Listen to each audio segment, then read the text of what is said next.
Good morning, Jesce Baessler from Corcelettes Winery. How are you? I'm well, Barb. How are you this morning? I'm doing great. I'm really looking forward to our conversation. Just tell me what's going on for you today at the winery, and then we're going to dive into your journey to wine. Today at the winery, it's a beautiful day. We are processing wine club boxes from our spring wine club heads out at the end of this month, and we've just sort of begun the process, which is always exciting. Our wine shop is closed today so that we can package these up, and lots going on in the farm. We're actually also receiving our first traditional method sparkling wine, which has just been bottled, and I can hear the forklift right now. It's unloading 7 pallets of beautiful sparkling wine. So we're excited about that. Is that the first time that you and Charlie will have made sparkling at Corcelette? It first traditional method. We made a frizzante style years ago, and we also make it, of course, in our little canettes, the sparkling wine. Cheers. But that's a forced carb method. This is our first traditional method. So it's been in for just under 2 years now, and Charlie and Brett have been the ones doing like the riddling and the testing, and it's going to be pretty special. We've tasted it already, and I'm tooting their horn in a big way, saying like it's delicious. So it's exciting that it's finally here from Artis and Penticton. So we're pumped. Yay. Well, I don't know if you know this, but like I love bubbles. And I actually traveled to Champagne to live out that fantasy. But so I will be keenly listening and waiting to hear the release of the bubbles. But let's talk about Corcelette. Do you want to just why don't we tell a little bit about, where you are, how you got there in terms of, the winery being established, how many acres you have? Just kind Absolutely. of take it away there. Sure. Yeah. So we started in 2000. Well, we began planting technically in 2006. Well, feels like eons ago. Really, really. When I say 2006, I go, oh my gosh, I'm aging myself. But so we began the process in 2006, not really knowing where it would go. The original goal was to grow grapes for wineries to purchase. And then it sort of evolved from there. By 2011, we actually had our first vintage in bottle, a very scant 85 cases of red and Oh, 110. wow. Both of them were blends. And Charlie at the time was working at Burrowing Owl Winery. He was their vineyards operation manager for 10 years with them. And in the fall, after harvest was over, he would move over to the cellar to help with cellar work. And that's where he learned winemaking. And at that time, I was actually still living in the Arctic. And I had met Charlie because my mom moved down here way back when in 2006. And she was planting a vineyard. It was her dream to have a vineyard one day and leave aviation and the cold north. And I just came down one summer to help her. And she was a very nice man at the hardware store when she was buying vineyard supplies. And he was also buying vineyard supplies. And it was Charlie's dad. And Charlie's dad said, oh, you're buying vineyard supplies, so am I. Did you just move here? She says, yeah, I'm planting a vineyard. Oh, us too. Do you have children? Yes. Oh, you're helping us for the summer. And my mom's like, oh, my daughter's here for the summer. Anyway, that's how that all started way back when. That was in '06. And then we started dating and we did long distance. I had a job helping my family business up in the Arctic. They do medevacs, very remote location air medevac. And I would have a month off here and there, and I'd spend it with my mom down here. And then finally, Charlie was like, we got to start a winery. You got to move here. You got to get out of the Arctic full time, get a job, learn how to run a winery. And let's do this. And I was like, you're crazy. Okay. So I officially moved down in 2011, and I worked at Seven Stones Winery in the Similkameen Valley for several years. And then in the meantime, in our spare time, we were building our own brand and our own business. So we were burning a lot of midnight oil, let's just say. Both working full It's what time. it takes, right? It's just what Yeah, it takes. yeah. If you want to be an entrepreneur, you have to put in some late hours. And it So never starts off as your like primary source of income. So you usually it's like you have a side hustle and yours just happened to be a full-on winery. So yeah. yeah, the side hustle, but it all kind of fell into place naturally because it was something we really enjoyed doing, and it was so exciting, especially for early 20s. We were just like lots of energy, no kids. Yeah, I remember those days vaguely. Our backs didn't hurt, so life was really good. And then Yeah. in 2014, this beautiful property came up for sale and actually went into foreclosure during a divorce, which is our property now. And partners, we were very fortunate to acquire the old friends of ours from Manitoba, where Charlie used to live. He's not from Manitoba originally, but he lived there for many years, and they backed us and said, let's do this together. So we joined forces and put in a bid, thinking like maybe we'll get it, maybe we won't. And we did. We were very lucky. And so then the real work started. So we gave up Yeah. the first year we still worked for other wineries, but then after a year we're like, oh, we got to just go full steam ahead and work for ourselves. And that was terrifying. And that And would have been 2012, right? and do that. Well, we used to make our wines at a friend's cellar in Oliver. So we were kind of hopping all over, making our first vintages, our 2011, our 2012 and 13, and even our 14 was made in our friend Bertus Albertain's cellar. He's you might know him from Maverick Wine. And also in Charlie's parents, they kindly loaned us their barn, and we were making wine. Well, it was a garage shop / barn, and so we were making wine on like gravel floor, no concrete. It was the Wild West, but we made some really good wines. We're drinking. We had a 2012 just the other night and on the weekend, and it's tasting great. We're like, we made this wine. We didn't even have a press. Like we were stomping stuff. Yeah. What were the grapes for It the was first one? yeah, Cabernet Sauvignon and Syrah. And Great. Syrah. Yeah, Yeah. nice, really nice blend, and it's held up.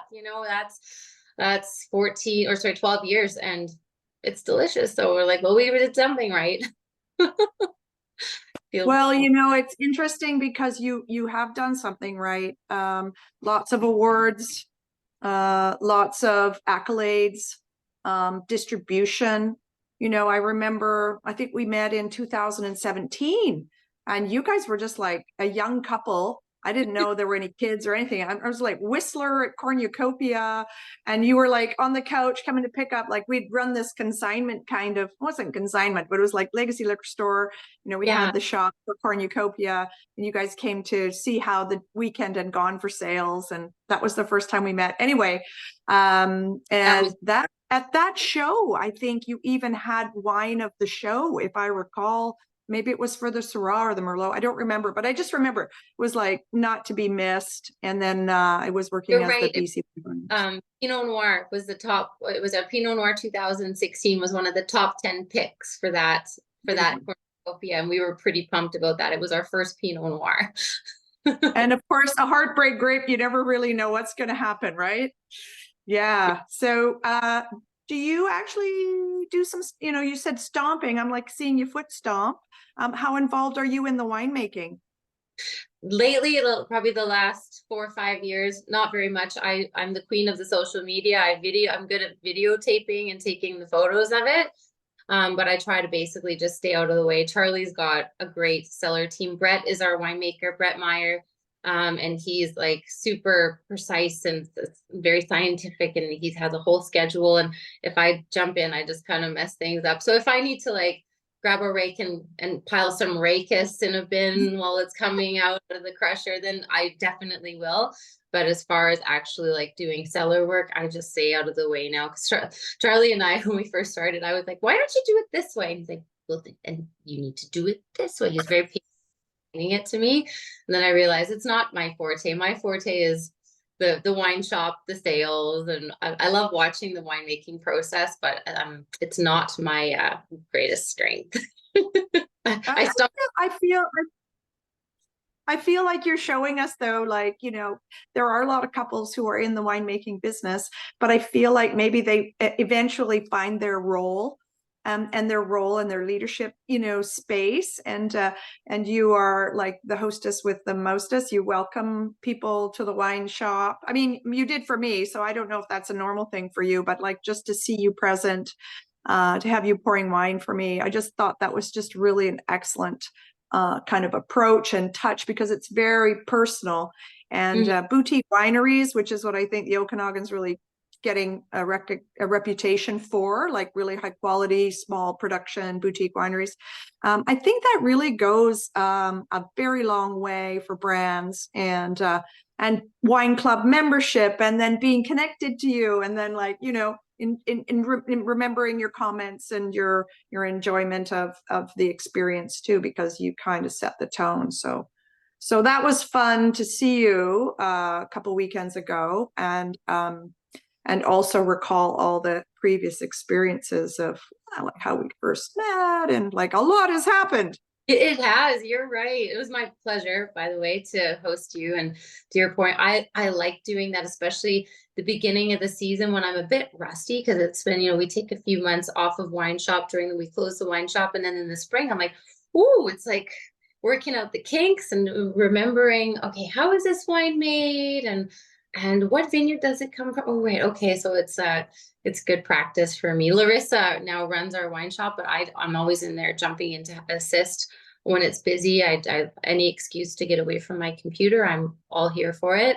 And I like to jump in and just like give my brain some work too, because there's a lot of it's a skill to guide people through so many different wines, different vintages. Where does that wine come from? And is it different from this one that's right beside that vineyard? And so it's fun. It's a good little daily challenge when I'm in there.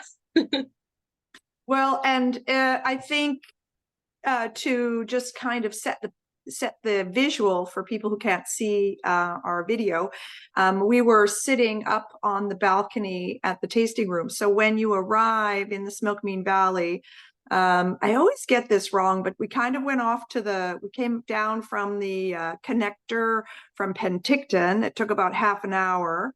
And then we kind of journeyed after the intersection. I think we journeyed a little bit to the left, and then we wound our way around. And there was this, like, you can kind of see it, this massive granite sort of rock face. And then you can see your place kind of in the distance. And it's a very Mediterranean villa-esque appearance, which is beautiful. And then a long drive in to the road, and I think we reached out and had a reservation, so it wasn't unexpected that we were coming. And then just kind of like parking, and then like getting up to the the tasting room is like all these steps up. But once you're up there, that like expansive 180-degree view, you know, of the entire. We were facing south, weren't we? Yes, and we're we just were. looking at. Yeah, it's a narrowish valley, so there were like mountains across from us, but nothing like, you know, British Columbia, rugged mountains and rock faces to let people really know where in the world they are, and then how not unusual, but how special it is to find viticulture here, where you've got, you know, people using just really great expertise and equipment and like knowledge to have these fine wines, like high quality wine, and the experience of tasting with this view. Like, that's not every day either. So I just say kudos to you guys for the vision. And then also, to your point, maybe we should crack something open here, because I love that. And then you could take me through a little tasting. I would love to. Thank you.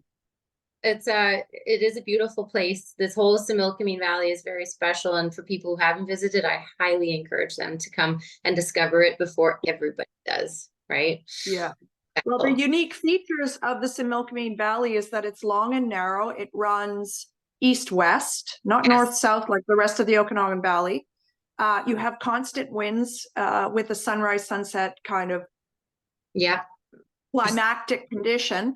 And you've got a river And then you've got like all this alluvial soil down low. It's a granite rock base, I'm assuming. And then you've got kind of like a thin cover, I would think. So very, very hot, very cold seasonally. And then probably really hard for vines to grow. So they got to go deep, right? Looking for. Yeah, they go deep. They have to go around a lot of basalt, the basilius basalt rock to get to those, and glacial till, of course, too. Lots of big round glacier stones, and they have to go around that to get to their water source and to establish themselves. So it is a very unique and rugged and beautiful, pristine area. So well, cheers to that.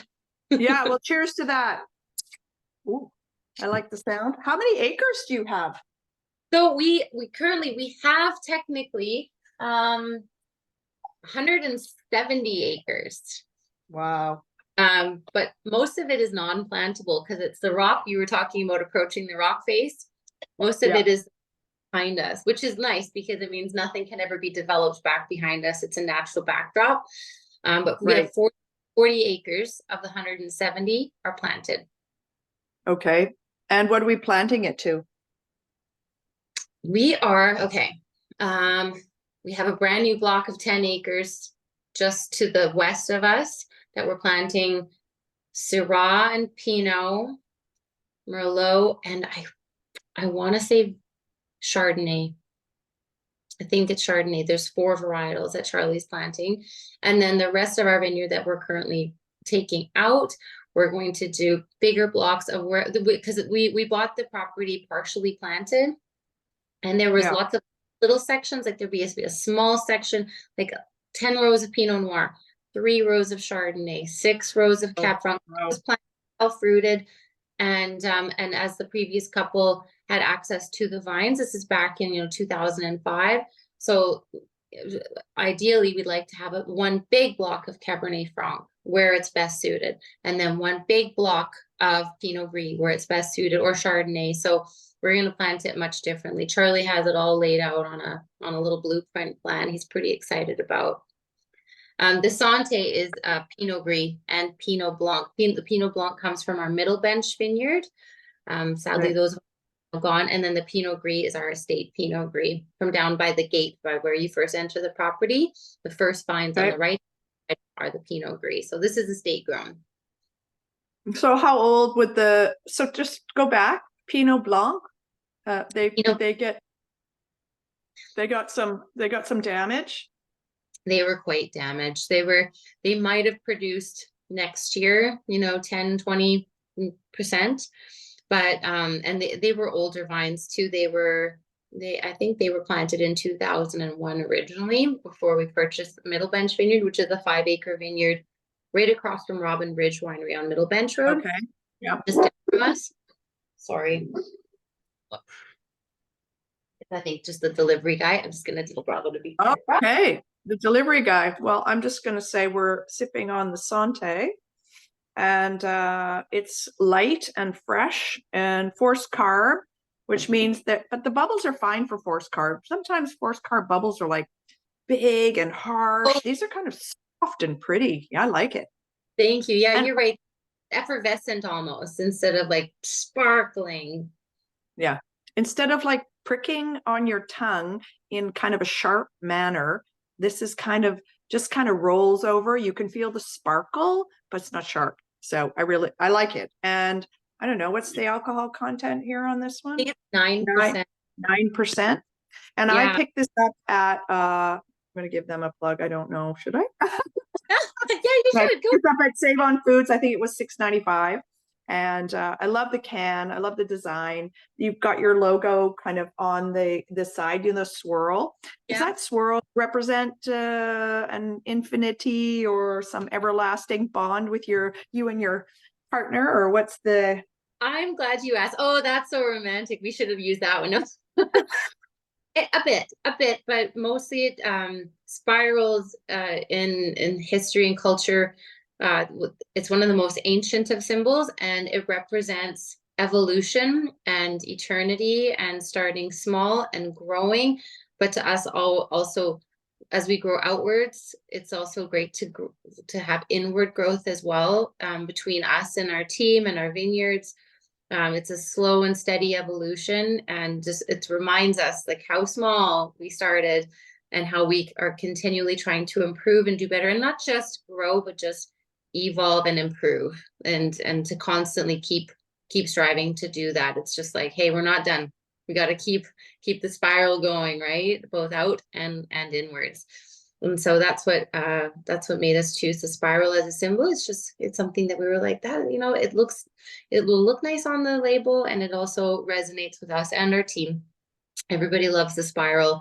And Corcelettes, the name Corcelette itself comes from the farm in Switzerland that Charlie grew up on. He's born and raised in Switzerland, and it was a mixed agriculture farm. So he's 5 generations of farming now, and they did cattle, like for milk. There was a dairy farm, and they had pigs and horses and chickens and all the rest. A very idyllic scene, but and tanks and tanks and tanks of milk and butter and all that stuff. So it comes by farming pretty honestly. And coming to Canada, he wanted to pay homage to those that ancestral farming roots. Well, I think it's spiritual. Like when you talk about a spiral, I didn't actually draw that connection to the spirit world, but I think that's amazing. So I like that more now. I like it so much. Thanks, Barb. So how did your skills working in the Arctic for your family's medevac business, how did that set you up for success or not with the life as a vineyard owner, wine shop manager, wine club, face of Corcelette? Great question. I'm so grateful for my experience up there, because it is quite a unique environment, as you can imagine. And my family had immigrated straight from Europe in the 1950s to the Arctic, and they were basically known. We were locals there. I was born and raised there. My mom was born and raised there, and my grandpa he went up there to haul fuel, to bring fuel from Yellowknife to the very remote communities, and to supply them with heat. That's how they heated their homes, was for diesel fuel, and an aircraft was required to bring those things and supplies, milk and all the things. And he eventually, like on his way into these communities, people would gather at the airport and be like, oh, my wife is ill, can you bring her back to the hospital in Yellowknife, because there's no hospitals up there. And so he'd say, yeah, she can come on. Oh, and that kid was sick, and oh, and so-and-so had a bad leg infection. So he was hauling all these patients back to Yellowknife on his big DC-3 plane, and which wasn't his at the time. He was flying for another airline as a pilot. He saved up his money doing that to buy his first airplane. You could do those back in those days. The economy was a lot different.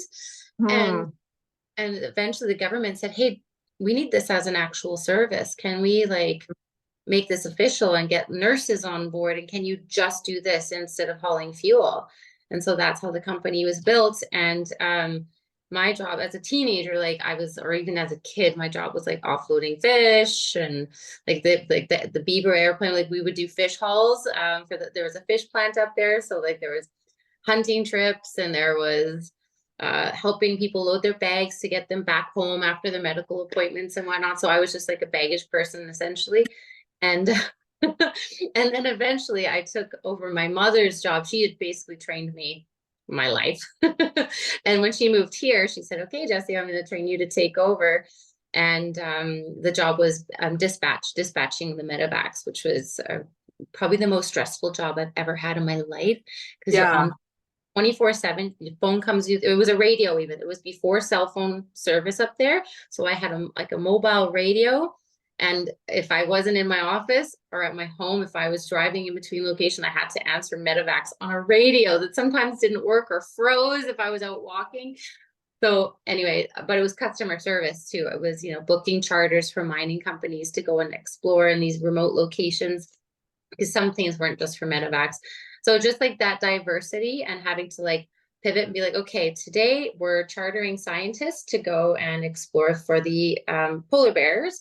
And then, but we also have a fish charter, and we also have potentially 4 medevacs for RSV coming down the pipe. So it was, really kept you on your toes. Wow. And you have to be really good with people too, because you're dealing with doctors and RCMP and scientists, and so there's a lot of moving parts, and pilots, of course. You're always dealing with the pilots, and so yeah, I learned a lot about customer service and how to handle tense situations. And now my job, I don't have people running in saying somebody's in labor, or somebody got their arm cut off, or someone was stabbed. Now it's like, oh, we need wine now. Okay. And everybody that walks through the doors like on holidays, and they're, not having an emergency situation. So it's so nice. It's amazing. It's a complete 180. It is. Yeah. I'm grateful for that experience, because it helped kind of give me the confidence to, run our own wine shop, and whatever comes through the door, just be, confident and open and excited for that, because I know it And won't I be. also think, Jessie, it set you up for the professional that you are. You're very gracious as a host, and you speak and you articulate and you're very clear, and it's just always very well done. So I just feel like that's part of, having to interact with professionals. So you're now, carrying that with you. You're a professional. So I appreciate that story. That's a great story. Oh, thanks, Barb. My pleasure. When I say it out loud, I'm like, man, that's kind of wild. But up there, it's just so normal, right? My whole family Right. still lives. Everybody's still up In there. Yellowknife? They still Yeah. live in Yellowknife? Yeah. Do you In, go there very often? no, not so often. They come visit me. I'm lucky. Okay. In Yellowknife, but also in Cambridge Bay, which is on an island 630 miles north of Yellowknife. So they're split between the two locations. So it's fly in only. There's no roads or anything. So it's nice when they come visit, except they usually come during the shoulder seasons when it's not 40 degrees, because going from the Arctic to 40 degrees is not fun.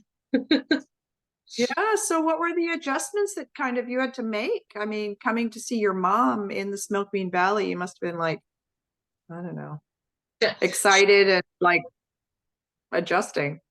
Yeah. Oh, the temperature got me at first. That was like, oh my goodness, like water bottles everywhere.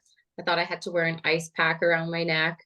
But the biggest adjustment was just the access to fresh food, fresh fruit, water that didn't have to be delivered in a tanker truck to your house and whatnot, just having like clean water.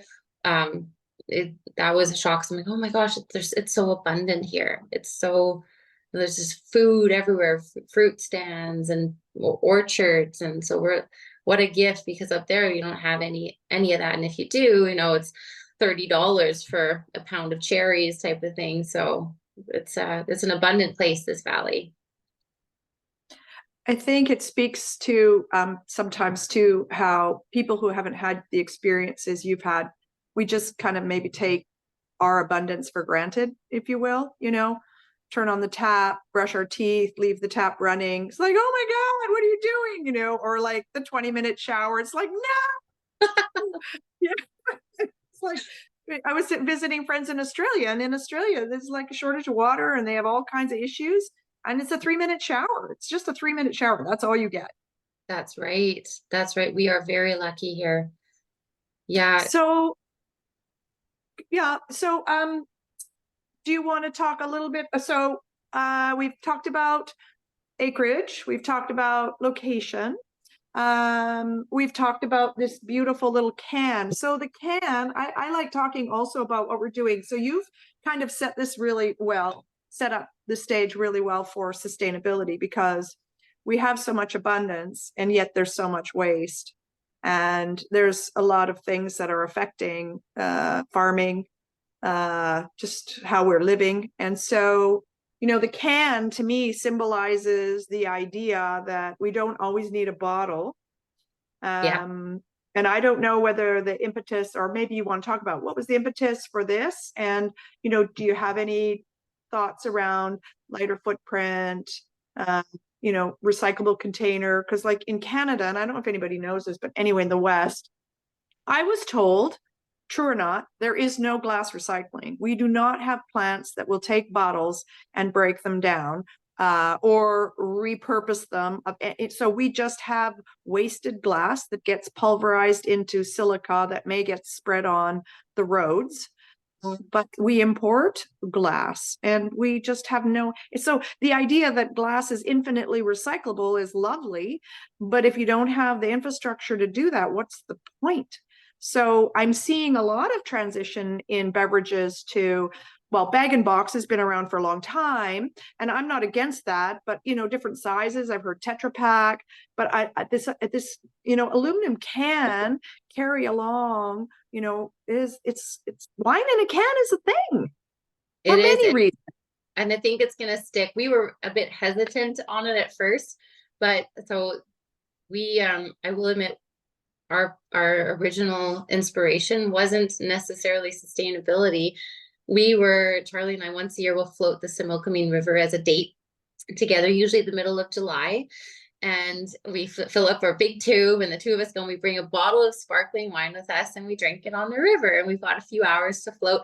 But then then you're stuck with the glass, and we were floating down. We're going, there has to be a better way. Like, we don't want to drink beer in the river. We want to drink sparkling wine, but then we have this glass and the tube tipped, and then we're frantically trying to find the glass so it's not in the river and smashing and cutting somebody later.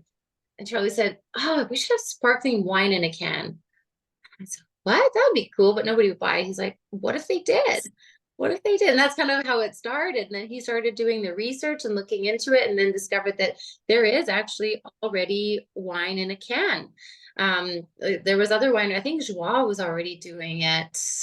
I believe there was a couple that were already doing wine in a can, but nobody had yet done sparkling that we knew of. I think we were the first technically sparkling wine in a can in BC. You can correct me if I'm wrong there. I just don't know who was. I don't have that information, but I do know that there were 2021, I opened Wine and Beyond, and I know stocking Sante, I think on the shelf, like there were maybe 3 other options. There weren't that many, but now there are many. Yeah, not sparkling, just wine in a can, right? Yeah, like Pino Joie, Zweigelt, and yeah. Yeah. And then the more Charlie looked into it, he said, like, I don't know why we're not doing this. Like, we should be doing an RTD that is lower calorie, lower alcohol, less weight for shipping. Like, these cans are so slick to ship to people because they're paying a third the cost to ship, and because it's a third the weight, and people are like, oh, this is great, you know. So then your footprint, you don't feel so bad with all like the extra carbon going up, right? So it's it was a win-win, and it's been so successful that I think, you know, once our vineyards are back into production, or maybe we can source some grapes even before then, we would like to even do like a sparkling rosé in a can, like a yeah. Fun. The first time I had sparkling wine in a can must have been in like 2006 or 7, no, 5 maybe. And Coppola, the little pink. Did you ever see that? Sofia Coppola, pink bubbles from, and I don't know, the Coppola vineyard and all that kind of stuff. Anyway, it was like $39 for 4. And you got a little pink straw with it. It was tiny. It was smaller than this, I think.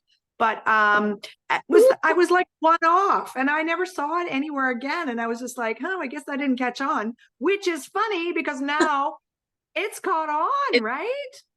Yeah, it's caught on in a good way. And I think also too for we were surprised. We thought this would be more of like a millennial Gen Z thing that they would like, but no, it's taken off with the broad spectrum of our customer base has gone for it and really liked it. For all ages are really taking on to it. So yeah, we look forward to making more, and like for camping, we like to go up in the hills behind our property and go hiking. It's nice to have a little, like, you don't want to haul a whole bottle of wine, and maybe you don't feel like a heavy beer, but you want to have just like a little bit of sparkle, you know?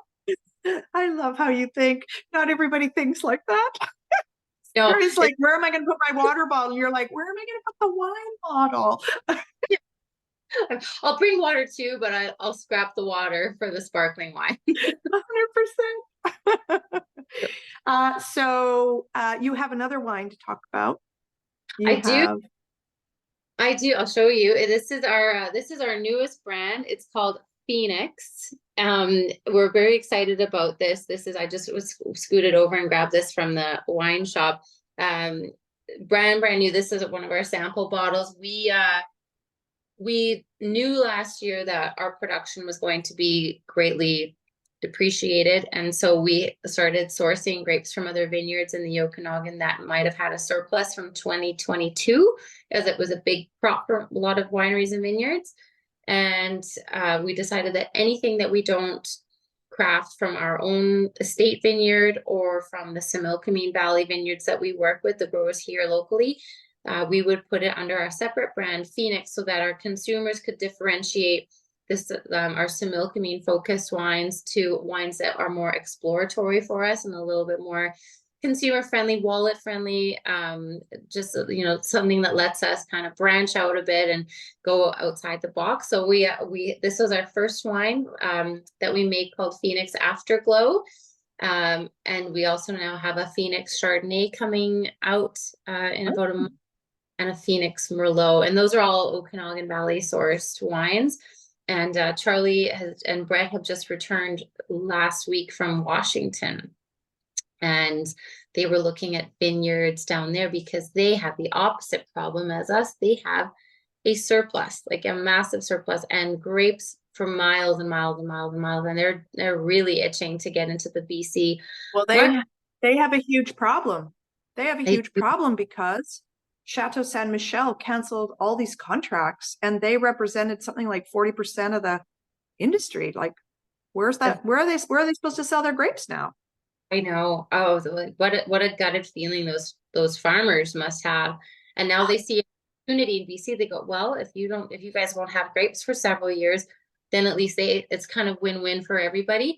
And I mean, we're not looking at it as a long-term thing for us, because our hopes are that our 40 acres come back online, and that's all we have space for in the cellar to make. But in the meantime, what a gift that just, across the line from us, a couple hours away, there's these really good wines and grapes for sale. Really great quality and very similar terroir to the Similkameen Valley, because it's we have what's called stem winder soil that starts in Manning Park and then goes down through into the Columbia Basin. And so it's very similar. I mean, they don't have like the drama, like the big peaky mountains that we have here. It sort of kind of evens out and gets more hilly and little bit, you can see a bit further there, but very, very similar. And it's right next door. It's a lot closer than Ontario, as much as we'd like to have grapes. That footprint right there is that much less as well. So we're keeping all the options open, but it's good to go down and explore, because you got to explore all opportunities when you're kind of in a corner. So the corner that we're in, that we're talking about, is just this deep freeze we had January. I don't remember the dates, like the 20th or something, where it kind of went from minus, I don't know. It went below minus 28 for 72 hours or something like that. And that basically killed all the buds, because we had a milder winter to that point. Yeah. We've had a beautiful winter. We were all thinking, oh, thank heavens, we've got a mild winter. Our vines can finally recover from that awful deep freeze of December 2022, which everyone was still recovering and reeling from. So everything that didn't get damaged or killed from December of 2022 pretty much got it in January of 2023.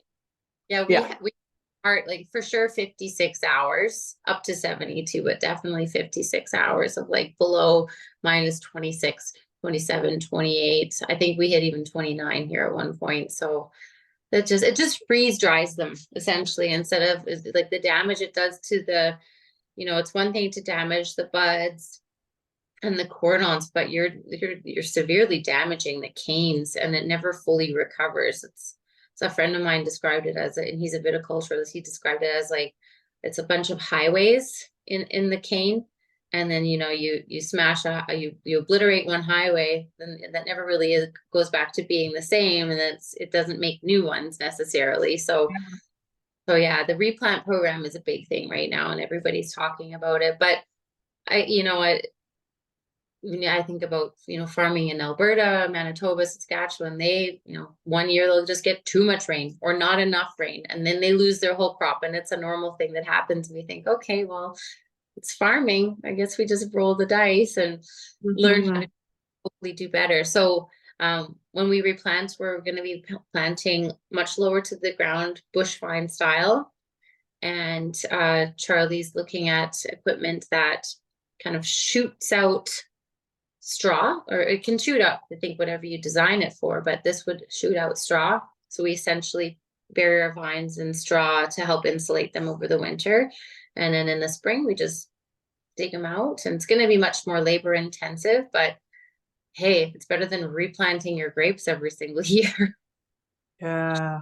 Yeah. And I don't know. I mean, I think industrial farming in Saskatchewan with wheat and other things, there's some kind of crop insurance, it was all quite managed and well organized, but I think the industry is a bit small when it comes to wine, and it's a bit nichey.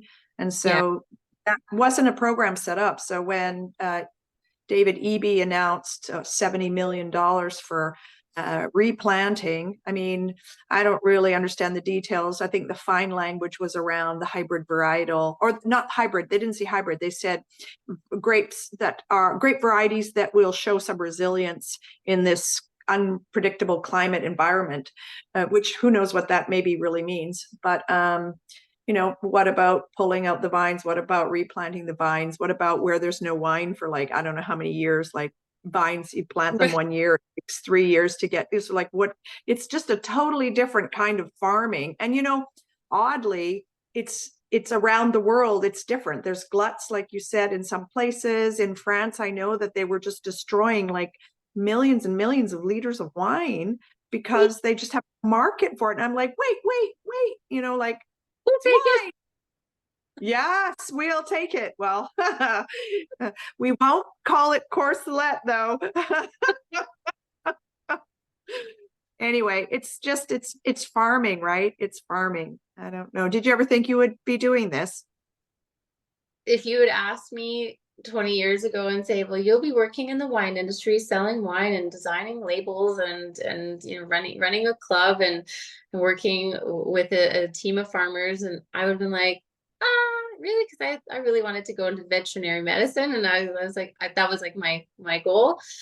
I would have been like, I don't think so. That sounds really cool, but I don't think so. Then now I'm like, that escalated. That is my life now. Yeah. Yeah, exactly. So when I visited, I picked up this beauty, and this is the Talis 2020. It's also well stocked at Save on Foods. I can't remember the price. I did take a picture, but I tasted this with you that Easter weekend, beauty day on the deck, and gorgeous signature. What is Talis? What's the reference there? So Talis is the name that is given to, if you're driving through the Similkameen Valley, you can see a lot of these triangular screes, rocks that are falling off the side of the mountain, small rocks that are constantly eroding. And on our own property here, we back up against the mountain, as you saw when you drove up. And at the base of the mountain and right at the beginning of all of our vineyards are all of these little talus slides. They're called talus slides. And so all of our premium grapes were planted at the base of all of these talus slides, because everything closest to the mountain ripens earliest and tends to start developing earlier in the season and then goes into longer in the season. So those are our premium grapes. And so Talis is representative of all of the best of our vineyards. And the label is different from our standard label because it has mountains on it has the that black stripe is representative of the Similkameen Valley, and then of course all of the mixed and broken stone on the bottom. So it has its own special label to represent the story of the Similkameen Valley and the sun shining on the mountains most of the time. Couldn't get the wind. Yeah. When you're here, you so that's an important component, though, isn't it? The wind. Yeah, it is. Does it help to reduce disease pressure and that sort of thing in the valley?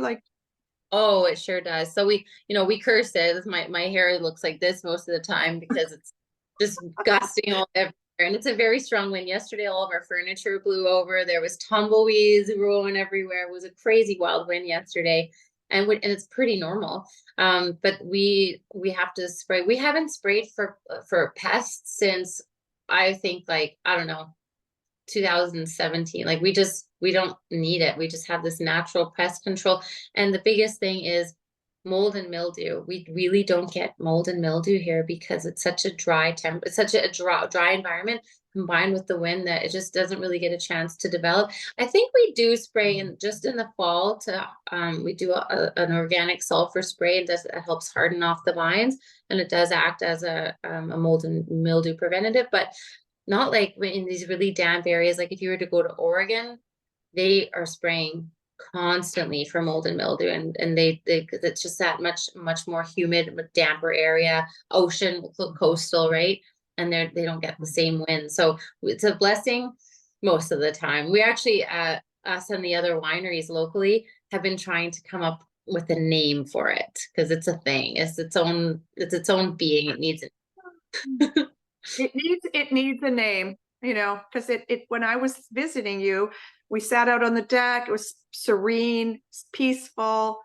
And later that day, I guess maybe a couple hours later, and I did a little video, my hair's blowing, it's in my face. I'm trying to get control of things. And I'm like, oh my God, it's like the Wild West. And of course, my last name is Wild. And I was like, oh my God, like me. Yeah, like you have the best last name. But, they're spraying in Bordeaux.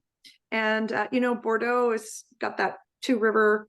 So the rivers that run through it, they have problems with really bad problems now. And they're already spraying. They're saying it's early, but it's all showing up. And that's like, this is the climate challenge. Like everywhere it has to address whatever the conditions that they're facing, with spray or planting different vines. Like Touriga Nacional is now a approved grape variety in Bordeaux, and I'm just like, how is that even possible? Like that's just crazy. But they should be calling you, because this is Merlot, Cab Franc, Cabernet Sauvignon, Malbec, and Petit Verdot. So the perfect Meritage blend or Bordeaux blend.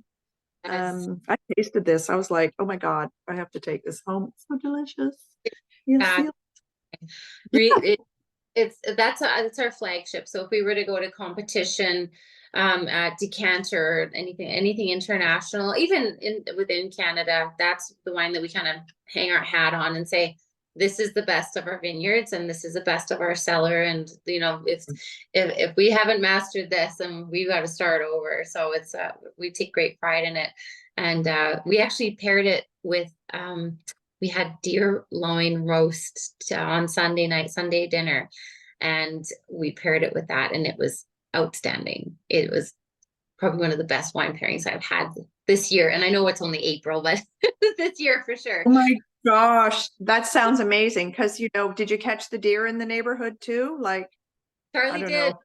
Charlie did. Oh my God, see, and then this is like the 100-mile diet too, right? Like everything is this farm to table, locally foraged, sourced. Like I just think this abundance thing is really true. It's a very you're self-sustaining in that narrow valley with your neighbors. It's very special. There's just a very special vibe there. Gosh, I love it. I'm glad you're very in tune, because you've picked up on that. And it's true, like the 100-mile diet. I think Charlie got that deer probably within 20 miles of here. So yeah, in the mountains, he's but close enough, right? It pairs with the terroir of the wine. Yeah, but it also seems to pair with you, like Yellowknife. Maybe you ate elk, or I mean, I don't know. Oh yeah. What? Yeah, like moose. Hunting's a thing. I didn't do it, but it's a thing. And it's a thing when you get out of the city and you're in the country. Like I went to the Kootenays and it's like this big signs on the road, like, oh, the next 3 kilometers is like going to be giant things jumping onto the road, you know, burns. And I'm like, okay, like, I don't know, is that a deer? Is that an elk? I don't know. It wasn't a moose because, you know, moose, but, oh, and then the other one was the sheep horns. Like, oh, there's going to be these things jumping onto the road, or watch for them on the rocks. I'm like, oh my God, where am I? And I had just forgotten that, you know, much of the province is very remote-ish and backcountry-ish, and as it was 40 years ago when I was a kid roaming around. So yeah, good for you. I love this story. And, you know, I think there's a winemaker dinner in your future where it's game, and like, wouldn't that be amazing? I would love that. I would love that. We're big on. We could sell tickets for that. We could sell tickets for that. I'm pretty sure. Okay. So, how many cases do you make of Talis? And then kind of like, this is going to be historic now because we're stepping into like, there's no Syrah. I don't know what else. There's damaged Cab or damaged Merlot. I mean, there's a lot of reevaluation here, and like, oh, so, you know, the bottle price for this should probably triple. We And won't. then I know you won't. But you know, how many cases did you make of the Talis?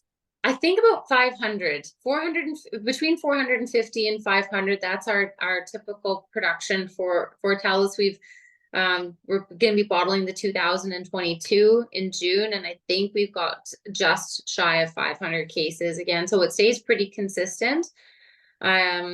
We won't be making a 23 because we didn't have a crop in 23 or 24, so we won't have any coming down the pipe. But we do like to age it anyway, because like what we're pouring and selling currently is a 2020. We still haven't released a 21, so we have a bit of back inventory to carry us through. And so our wine shop will be open the next season. We'll be pouring no matter what. Next season too, we'll still have wines for the next season and onwards. Like, we're going to explore lots of options.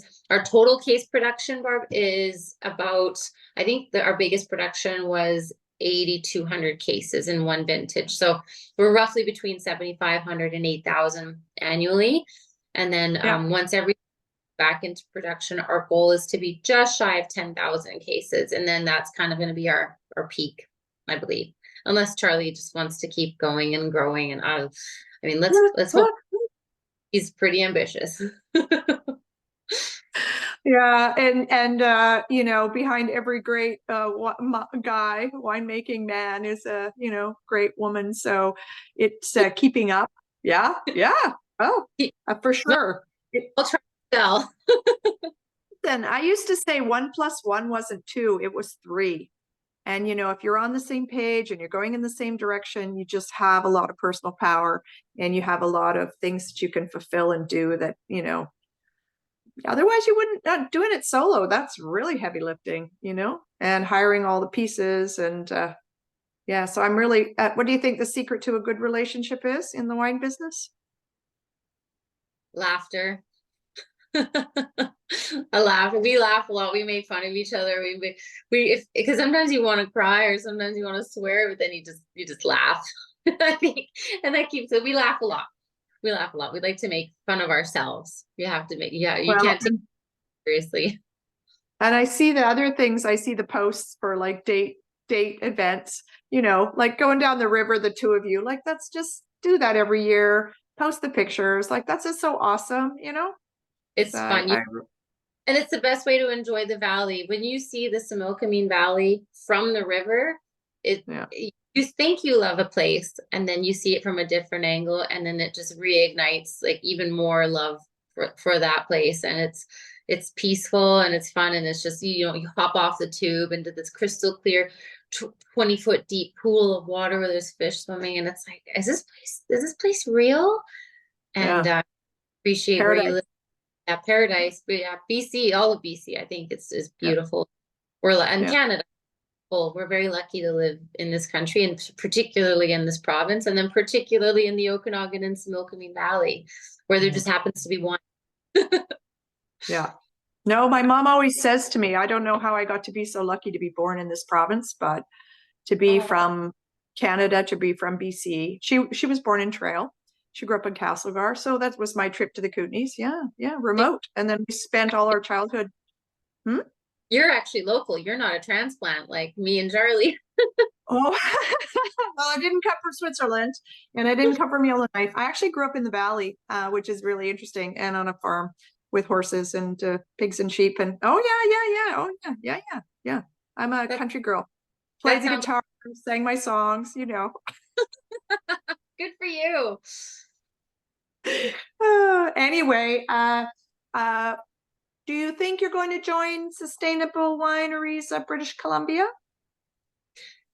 Is that what Severin?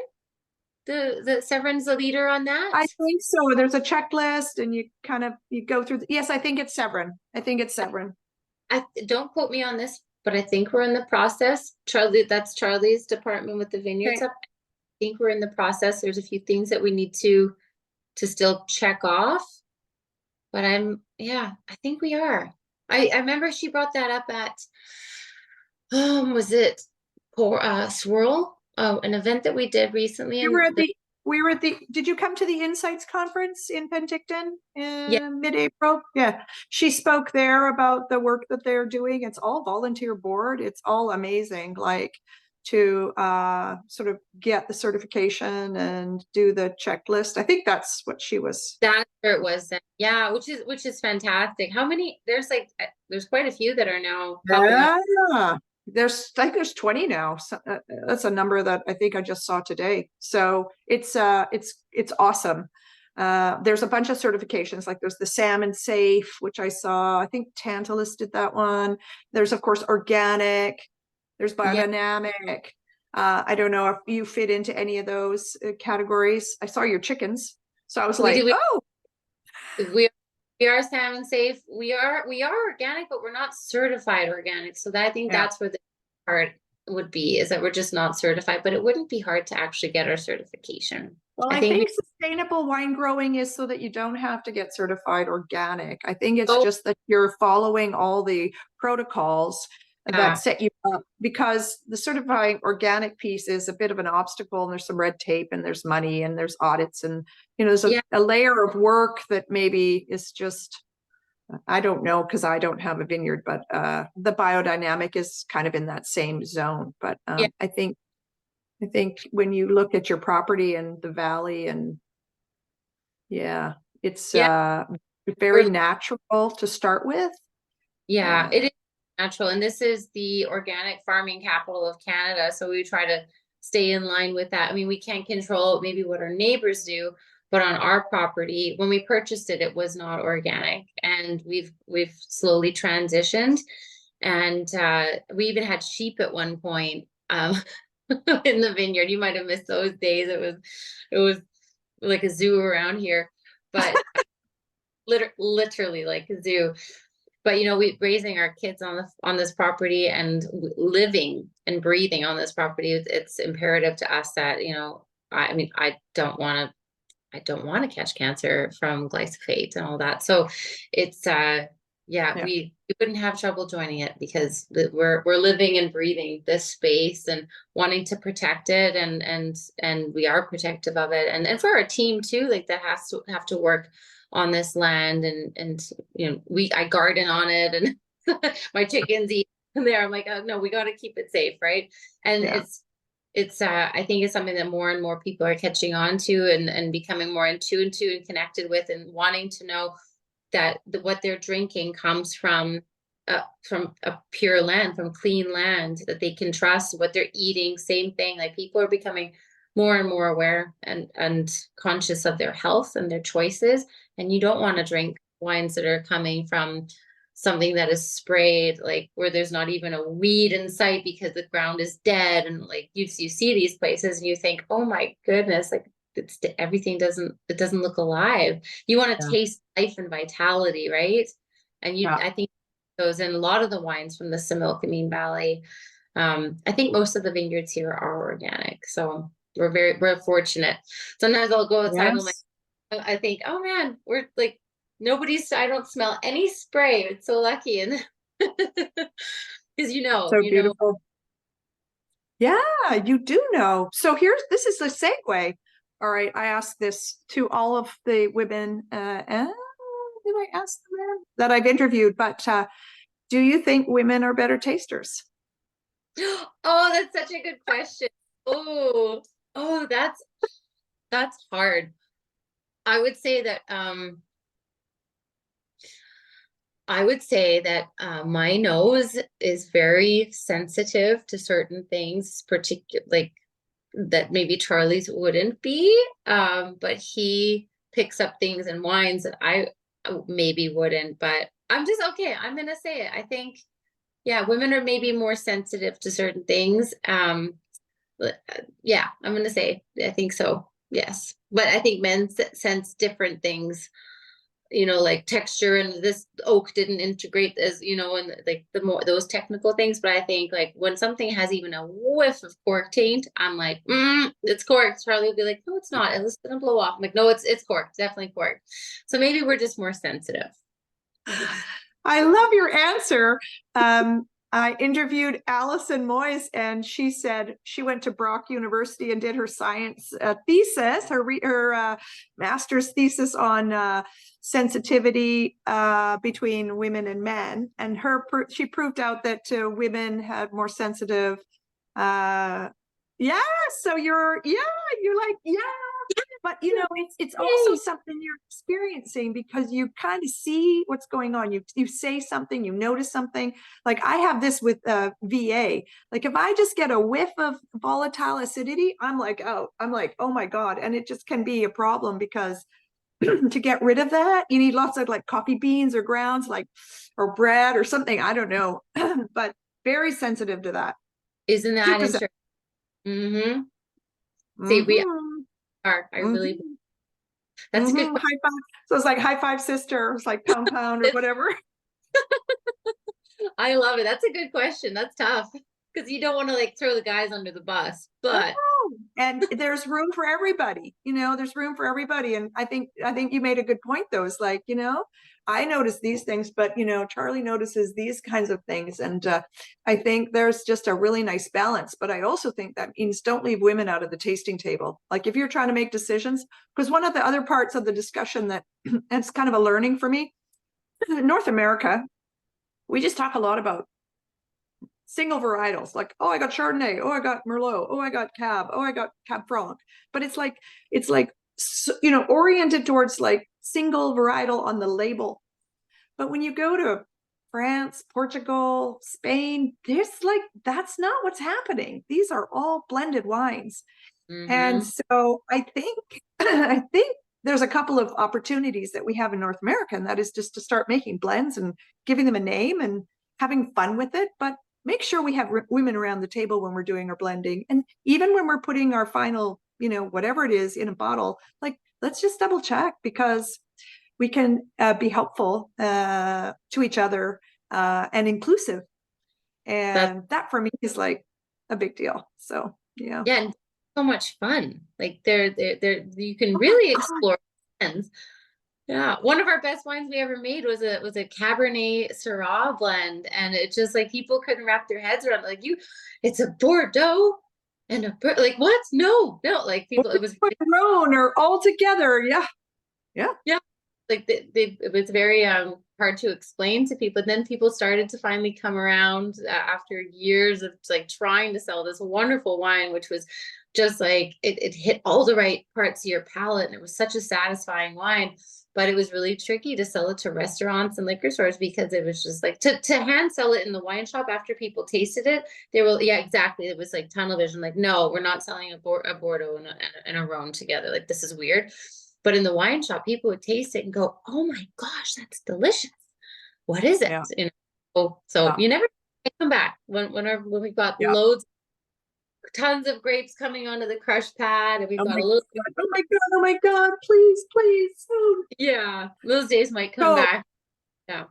Well, they're going to, but 2 decades in the wine business is like a week in the grocery business. Oh no, that's not maybe true, but like in other businesses, maybe I worked in startup for a decade, and like 3 years felt like 10. Whereas in the wine business, it's like 20 years feels like not much. Is like, we're still just kind of getting our momentum. So it's fascinating, It's a Yeah, great touch and feel business. It's a great connection business to be, if you like people, if you like food, if you like culture, like art, like your labels. I just think, it's I true. just It's think.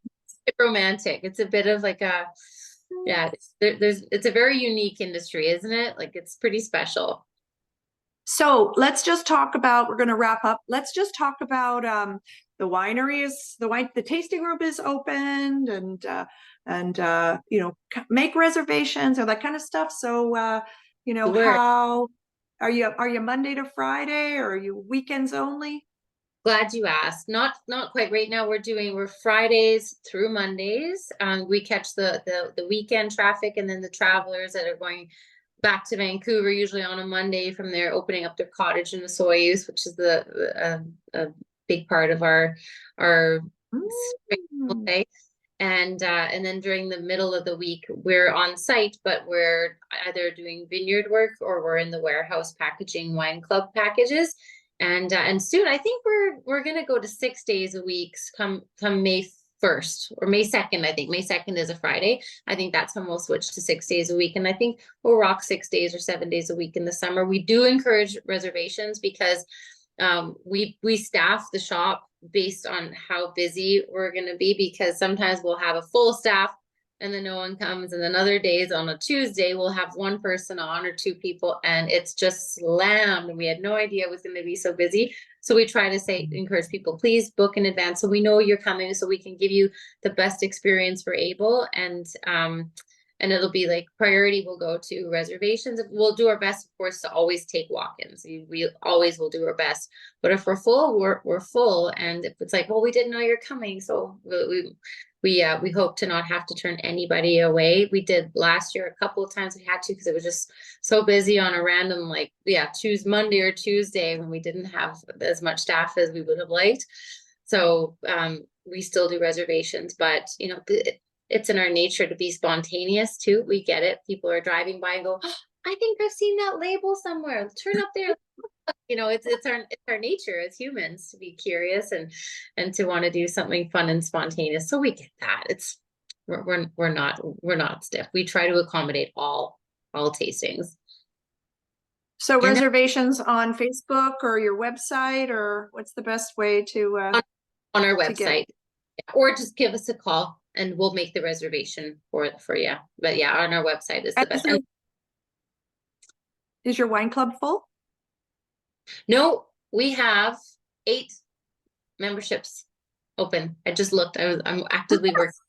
So I just looked this morning. I'm like, we've got 8. We've got space for 8. So it's good. It's not full. All right. And our goal, now we're rethinking things like, how do we increase capacity? Right now we're like, oh, we can't, because of the wines that we have. We've now calculated out how to keep our club happy for the next few years. But once our vineyards are back and up and running and in all their glory, we are going to increase capacity to 1,000 memberships. We're hoping, even if people want it, we're hoping people do, but we're going to increase it by another 300. So we're very happy. We're excited about that. And then we'll probably have to cap it at 1,000, because my brain is not powerful enough to compute or I need a better software system. You need the chip. Yeah, my meat computer just needs an upgrade. I think maybe I just need to learn software. Yeah, the wine club is exciting. It's like my harvest in April. It's like my harvest time, and then again in October we do our second package. So it's busy months, and of course it's Thanksgiving and all that, and harvest. But this year will be pretty quiet harvest. I think we'll be really landscaping lots, making things look pretty around. The opportunity now that we don't have to farm grapes all summer and into fall is that we have an opportunity to focus on things that kind of got set aside while we were busy farming grapes, and now we can that. So we're seeing the silver linings and everything, Barb. It's good. That's awesome. That for me is the swirl. It just keeps swirling out, right? Yeah. We awesome. We've always got work to do, and so this is good. With idle hands, we can't ever get bored. Well, the only other thing would be a long table dinner of some kind, or just a dinner of some kind where your wines are showcased. It's a, chef's pairing or something. That would be really cool. I don't know if you're doing anything like that. No, this year we're doing our wine club pickup party. Late next month, we're doing a big catered pickup party. We're pairing our new Phoenix rosé with tacos. We're having a chef come up and do like kind of gourmet tacos, and so our wine club members grab their wine club cases and have a toast with us and eat some tacos. Hopefully the weather's nice because it's the end of May, you never know. And then we haven't planned anything for fall, but we'll probably do another one in the fall and open it to anybody else who wanted to come. This one's just for members, but if it's a success and it works out, we will do one for everybody in October to celebrate. I look forward to the fall party. I think that'll be great. Anyway, it's a good way to end the season. Yeah, good way to end the season. Is there anything that we didn't touch on that you think we should?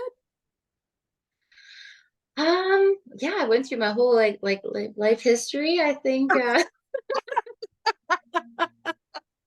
where did I finish high school? No, I'm just kidding. I would encourage people to come and visit this summer at the Similkameen Valley. We all the tasting rooms are going to be open for sure officially May 1st all the way to Thanksgiving. So it's a great time to visit. There's lots of bed and breakfasts in our area. Clippers guest suites, treat to me in the suites at Orfino. We have a guest house next door to one of our vineyards, a 5-minute walk from the winery. So it's a good time to come and visit. An early season is great too because the weather's not too hot. We hopefully haven't had any fires, and all the wines are ample and in abundance at that time too. So I encourage everybody to come and tour early in the season.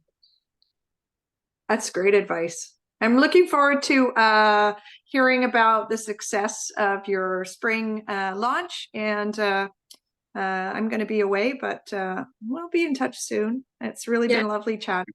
Thank you so much for making time. I know you are super busy.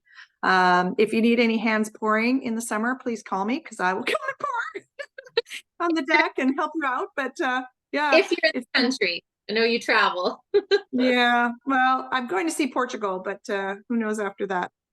I'll live vicariously through your Instagram, okay? All right. Thank you so much for your time today. It's lovely to chat. I'm going to turn recording off. You do not have to leave just yet. But thank you to everyone listening, and another episode from Good Wine Gal. Thank you, Barb. My pleasure.